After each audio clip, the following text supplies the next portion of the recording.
What is going on, everyone? It is Super here, and welcome to another Injustice 2 video. And today, what I have for you guys is, first of all, obviously this is a Q&A video, so as always, leave your questions in the comment section. If I've answered it before, I'll just answer it in the comment section.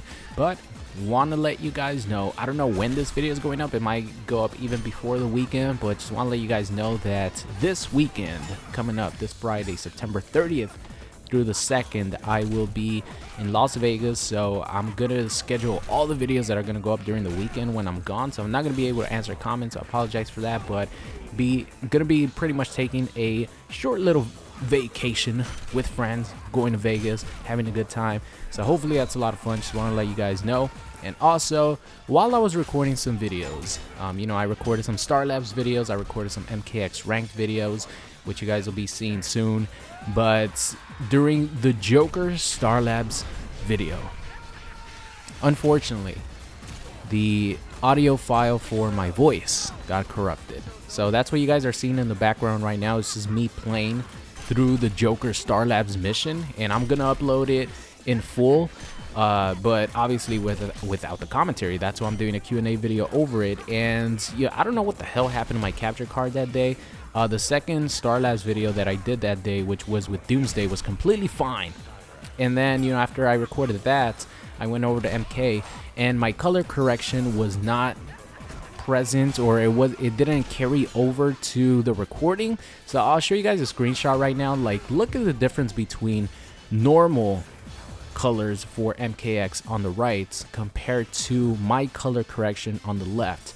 Like, it makes the game pop so much. Like, if you're a content creator and you stream or you make videos on MKX, do yourself a favor and in your capture card add some more saturation to your game, because it adds a lot more color and it makes the game more alive and more fun to watch. And it sucks, man. I made like 4 videos with this awful, like, grayish looking color, which is the default color for MKX. It doesn't have my color correction, so it really sucks. But you guys will be seeing, all those videos go up very soon. But let's get into the actual Q&A video. 2.5 minutes in, and I haven't even answered a question. So let's get started here. First one comes from Jacob, and he asks, do you think that there will be a Star Labs mission in Injustice 2? And speak of the devil, I was just talking about Star Labs missions, but Jacob, I 100% think that there will be Star Labs missions in Injustice 2. It was one of the most fan favorite things in the first Injustice game. I don't have facts, but I could only imagine, because I have a ton of fun playing the Star Labs mission. That being said, I'm having fun. I remember seeing a comment on my last one. Someone commented this saying, you're having fun on these because you're not going for 3 stars. And I do agree. If you go for a perfectionist run, trying to 3-star every mission, you are going to be ripping your hair out of your head. But the fact that I'm doing it just for fun and I just want to pass these Star Labs mission, they are so much fun. And I can't imagine having a Injustice 2 without Star Labs missions. So I can't wait what they have in store, what little mini appearances from characters. Like for the first Injustice, you have Scarecrow, Two-Face, all these characters that make little guest appearances. The Atom, which is in the Joker one, which you guys will be seeing somewhere around here, probably towards the end. These little guest characters that aren't in the game but make an appearance, it's always fun to see. So yes, 100%, there has to be Star Labs missions in Injustice 2. So moving on here, Angel asks, how many guest characters do you think will be in Injustice 2? I think they'll add 2 guest characters, as having too much guest characters will make the game not feel like a DC game, especially with all other DLC, or with all other DC DLC characters they can add. And Angel, I do agree that I think 2 is the minimum, though. I think they'll have more than 2. I think, for MKX, they had 4 guest characters, and to be completely honest, there's people who don't like guest characters, which I could 100% understand why you don't like guest characters. You want characters from the actual universe of the game that you're playing, not characters from, other franchises coming in to the roster and maybe taking up a spot for maybe one of your favorite characters. But to be completely honest, the guest characters in MKX are some of the most fun characters to play in the game. Like Hunter Predator and Warrior Predator, Hish-Qu-Ten Predator, Jason, Leatherface, a little bit of Alien. These are some of the most fun characters in all of Mortal Kombat X. And I think guest characters are very, very important to a fighting game because it attracts audience, it attracts more casual people who might not know hardcore about, for example, DC Comics or the Mortal Kombat X or the Mortal Kombat universe in general, but they might see Predator or Jason, their favorite, horror movie icon, come into MKX, and then they buy the game, and who knows, maybe they really enjoy it, they get into it a lot, and that's how you get casual people to play. So I definitely think that having guest characters is very important. So for example, in Injustice 2, I 100% think that we will get Sub-Zero. And so if someone who is a Mortal Kombat fan that might not be a fan of the comic books, they're only going to get Sub-Zero, or they're only going to buy Injustice 2 to play Sub-Zero. You know what I mean? So it's really good to have guest characters. So I personally absolutely love guest characters. The more the merrier for me. But that's just my opinion. It's probably not the most popular opinion. I think a lot of people don't like guest characters, but I personally absolutely love them. So I do think we will get at least 2 guest characters. At least 2. Moving on here, Dark Hitman asks, I'm curious, do you watch anime? If so, what anime would you want NetherRealm to make a fighting game off of? Wow. The only anime that I actually watch is Dragon Ball Z and Dragon Ball Super. I don't really watch any other anime. By the way, Dragon Ball Super is incredibly good. If you guys watched the last episode with Zamasu and Beerus, you guys know what I'm talking about. That scene, it gives me chills every time I watch it. It's so good. But I think NetherRealm would make an amazing, Dragon Ball Z game or Dragon Ball Super game, or just Dragon Ball game. Let's just call it that. But I think, like the Xenoverse series, I think that it's a perfect, like the first Dragon Ball Xenoverse was really, really good. I played it. Xenoverse 2, I don't think I'm going to get it, but it looks like it plays a lot of the same as Xenoverse, and I think the Xenoverse was right up there with Budokai 3 as the best Dragon Ball Z game ever. So I think those guys are doing a really good job on the Dragon Ball Z games, but not to say NetherRealm wouldn't do an amazing job, but I think NetherRealm's style is like a 2D fighter with, the Dragon Ball Z games would be absolutely crazy. You need like full 3D open world, just exactly the way Xenoverse has it and the way all the Dragon Ball Z games have ever been, that's just perfect for that style. But if you're asking, the animes that I watch is pretty much Dragon Ball Z, Dragon Ball Super. So moving on here, Wayne asks, growing up, did you ever play a fighting game called Bloody Roar? And I don't think I ever did, Wayne, but I'll give you a fighting game that I did play when I was a kid. I think it was for the Sega Genesis way back in the day that I used to go rent to this video store all the time. Obscure fighting game called Primal Rage. If you guys ever played Primal Rage, you guys know that game was wacky, crazy. You could throw humans and just fucking splatter them. It was like it was pretty much like a dinosaur game. You also had like giant apes in there. Wow, that game actually brought me a lot of nostalgia right now, just thinking about it, because I remember as a kid I would play with friends, and it was just wacky and crazy. Yeah, it was it was really crazy. If you guys have never seen Primal Rage, look it up. It's a crazy game. So moving on here, Dragon asks, who is my favorite DC character? So my favorite DC character of all time is Superman. I named myself pretty much inspired by Superman. I think my first gamer tag was like Superman 031, I think was my first gamer tag. And then I don't know what happened to that one, but I moved on to Superman 049, and that's what my YouTube channel is now.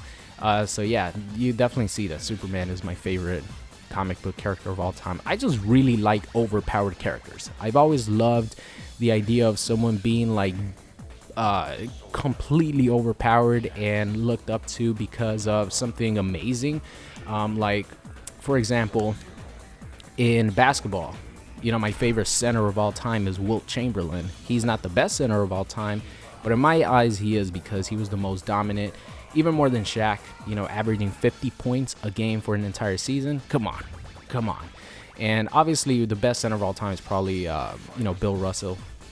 So many championships, but in my eyes, like, just the fact that Wilt Chamberlain can dominate so much is the same reason why I like Superman. You know, just one dominant figure. Obviously, Superman, the most overpowered character ever. You know, so yeah, favorite DC character ever, Supes.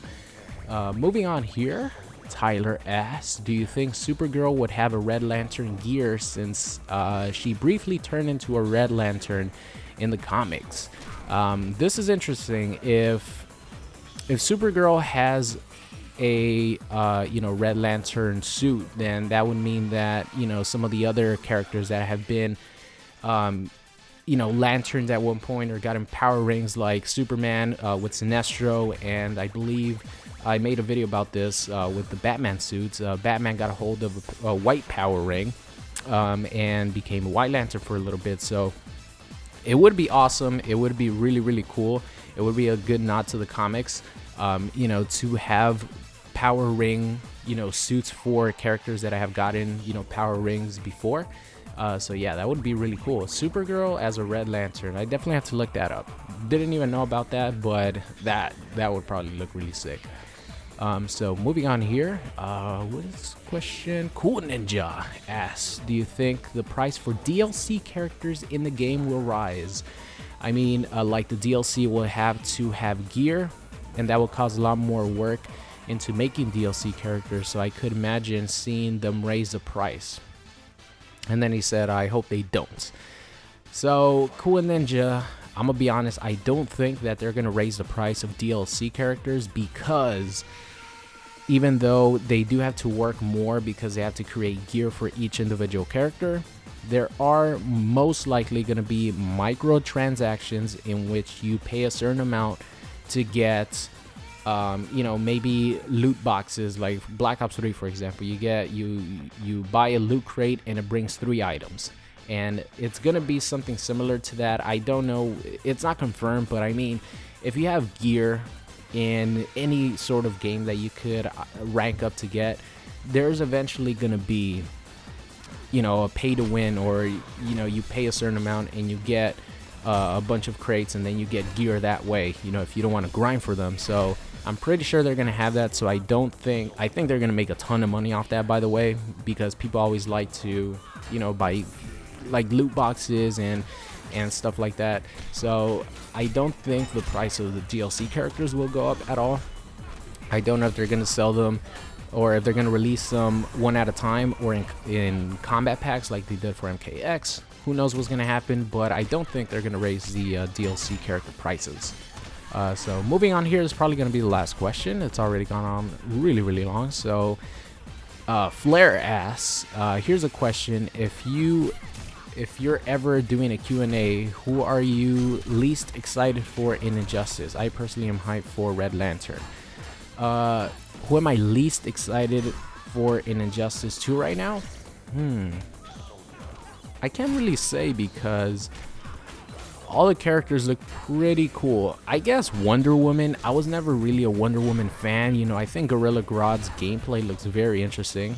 Blue Beetle looks sick. And, you know, the 2 stances I'm not really a fan of. You know, I wasn't really a fan of Nightwing. He had the 2 stances. So hopefully maybe one dominates the other a lot more. Supergirl, really, really excited to try her. Superman, he's my boy. Batman has a weird fight stance, you know, looking like a old school boxer with his fight stand, but he's always going to be really cool and fun to learn. Let's see, who else? Of course, come on, Harley Quinn. She's going to be, you know, she might be my main character. Who knows, because I don't want to speak too early. You guys know I play the whole roster anyways, but she might be the character that I play the most with. And Deadshot, he looks amazing, first of all, and he looks like he has some Aaron Black in him, so of course I'm gonna be trying him and really excited for him. So out of all the, and Atrocitus, you know, he looks sick, just no more need be said, he looks amazing. But I think Wonder Woman, out of all of them, she's kind of like whatever to me, you know what I mean? I'll try her out, I'll learn her, of course, but As far as excitement, not really too excited, but I think that will conclude this week's Q&A video. Hope you guys enjoyed it, and I will see you guys next time.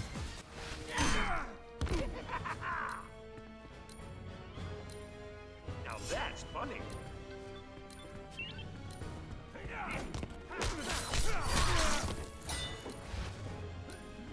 Hello.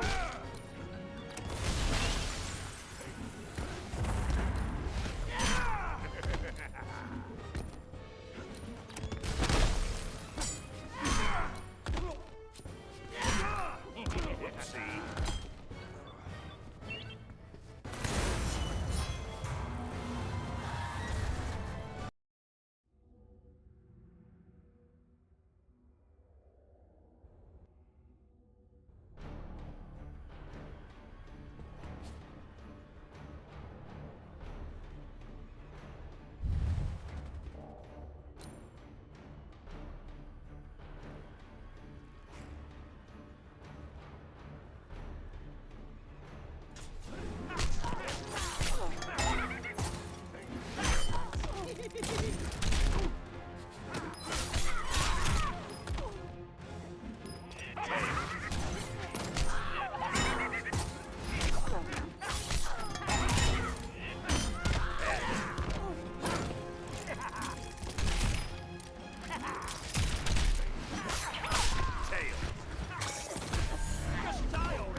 Come to Mama.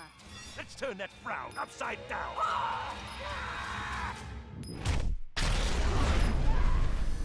Tails.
You're sweating. I have this dance.